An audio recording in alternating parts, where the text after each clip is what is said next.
Over to the movie world, where Nigerian actors Ramsey, Nouah, Eyinna, and Nwigwe joined top Camerounian filmmakers for the Buea Film Festival as the country's southwest region makes strides to return to normal life despite an ongoing conflict between the army and secessionist rebels. More details now.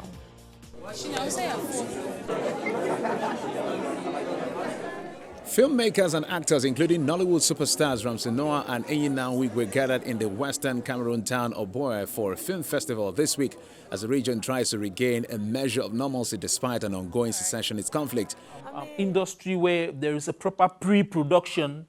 The Cameroon International Film Festival was cancelled in 2019 and 2020 because of the conflict between the state forces and English-speaking rebels, as well as the coronavirus pandemic. The return edition this year features 2 Cameroonian films that have been bought by global giant streaming service Netflix.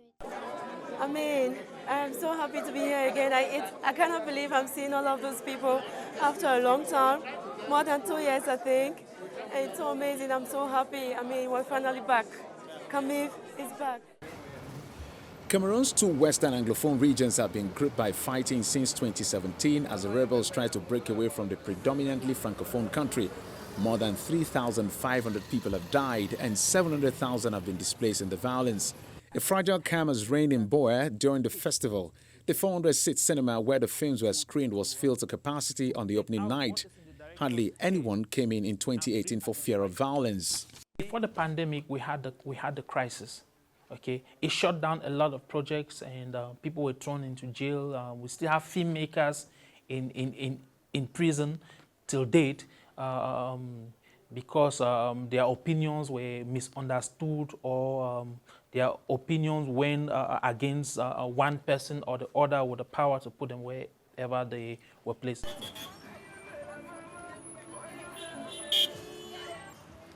Book, they do anything for woman begin. What are you doing here? ETA shot the movie The Fisherman's Diary in Limbe in 2019. The Netflix-bought drama is about a young Cameroonian girl determined to go to school, which was inspired by the story of Pakistani activist Malala Yousafzai.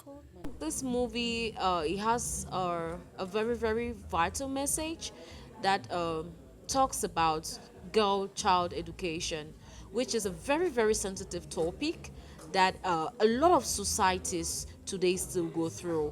So me playing Teacher BB, who is this motivational teacher who comes in to bring in light into the life of this girl who is Eka to achieve her dreams, to go back to school, to achieve an education for herself.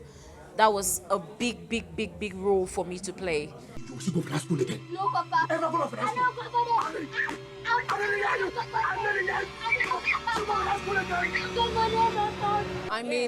school. I'm so elated. I'm so excited. This is something that has been long coming. We've been waiting for it, and for it to finally materialize. And we have our movies on Netflix, Amazon Prime, and other big platforms. I could say that's a very, very big breakthrough for the Cameroon film industry, and I'm so happy. African film industry is growing bigger. We can now comfortably tell our children that if you like cinematography, you want to do films, go ahead and do it, because there is a future, there's a possibility you can make a living out of it. So now I've been informed that there's a girl here by the name of Eka who's been attending classes without her father's permission. I am still talking. No child will step his or her feet on this premises without her parents' consent. Most films made in Cameroon are made in the Anglophone regions, which is also known as the country's tech and startup hub.